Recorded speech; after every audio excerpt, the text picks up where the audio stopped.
শিক্ষার্থীদের শরীরচর্চার কথা মাথায় রেখে জাহাঙ্গীরনগর বিশ্ববিদ্যালয়ে ১৯৭৮ সালে নির্মাণ করা হয় একটি সুইমিং পুল।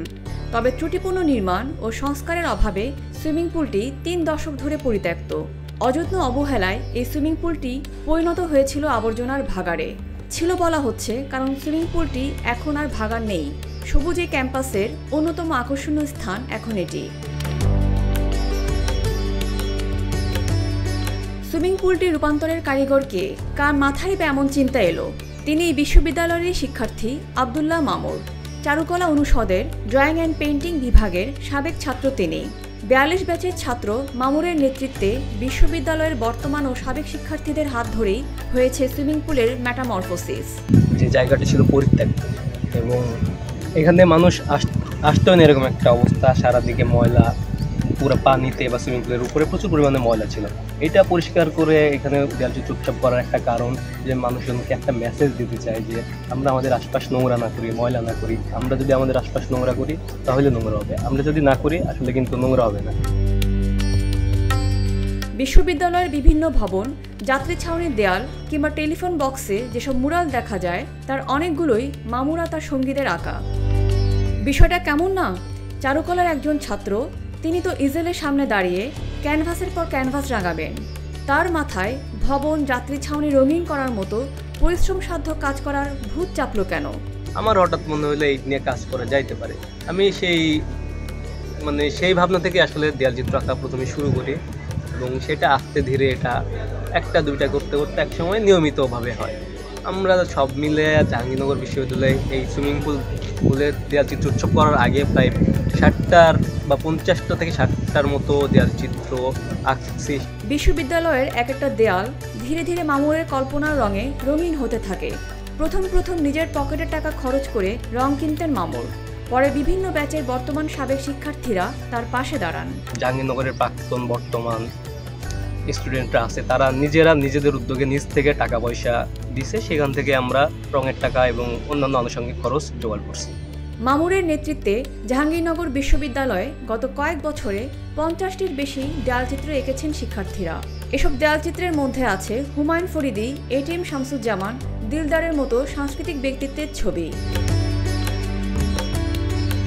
এছাড়া ফেলুদা, ঘনাদার, টেনিদার মতো কিশোর সাহিত্যের জনপ্রিয় চরিত্রের মনোমুগ্ধকর উপস্থাপনা অবাক করে দর্শনার্থীদের। ক্যাম্পাসে ঘুরতে গিয়ে দর্শনার্থীরা হঠাৎ আবিষ্কার করেন বেলজিয়ান আর্টিস্ট হার্জের কমিক চরিত্রগুলো বইয়ের পাতা থেকে জাহাঙ্গীরনগরে চলে এসেছে। ওই তো স্নোইকে নিয়ে দৌড়াচ্ছে টিনটিন, সঙ্গে অকৃত্রিম বন্ধু ক্যাপ্টেন হ্যাডক আর আপন ভোলা প্রফেসর ক্যালকুলাস। আছে গোয়েন্দা থমসন অ্যান্ড থমসন, বেসুরোকণ্ঠী বিয়াঙ্কা ক্যাস্তাফিওর। জনপ্রিয় জাপানি অ্যানিমে মাই নেইবার তোতোরো অনেকে দেখে থাকবেন। স্টুডিও জিবলি প্রযোজিত ও হায়া মিয়াজাকি পরিচালিত এই ছবির কেন্দ্রীয় চরিত্র সাতসুকিকে পর্যন্ত টিএসসির থামে ছাতা হাতে দেখা যাবে। কেভিন দ্য মিনিয়ন, স্পাইডারম্যান, ব্যাটম্যানই বা বাদ যাবে কেন? চুয়াডাঙ্গার ছেলে মামুর ও তার দল টিএসসি, জাকসু ভবন, জীববিজ্ঞান অনুষদের সামনে যাত্রী ছাউনি, প্রান্তিকের যাত্রী ছাউনি, ট্রান্সপোর্ট সংলগ্ন যাত্রী ছাউনি, এমন অনেক স্থাপনার দেয়াল মুরালের পর মুরালে ভরিয়ে দিয়েছেন।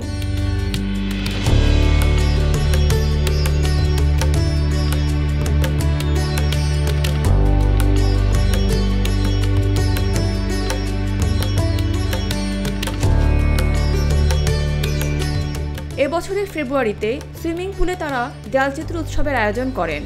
সংগঠিত এমন উদ্যোগ জাহাঙ্গীরনগরে আগে দেখা যায়নি। এটা আমরা একটা সার্বজনীনভাবে ক্যাম্পাসে যারা আঁকে, চারুকলার আছে বা চারুকলার বাইরের আছে, সবাই একসাথে একটা উৎসব মতো করা যায়, যদি যায় তাহলে কেমন হয়, এই ভাবনা থেকে আসলে এই যে সুইমিং পুলের দেয়ালচিত্র উৎসবটি করা। এটা মূলত জাহাঙ্গীরনগর বিশ্ববিদ্যালয়ের প্রথম দেয়ালচিত্র উৎসব।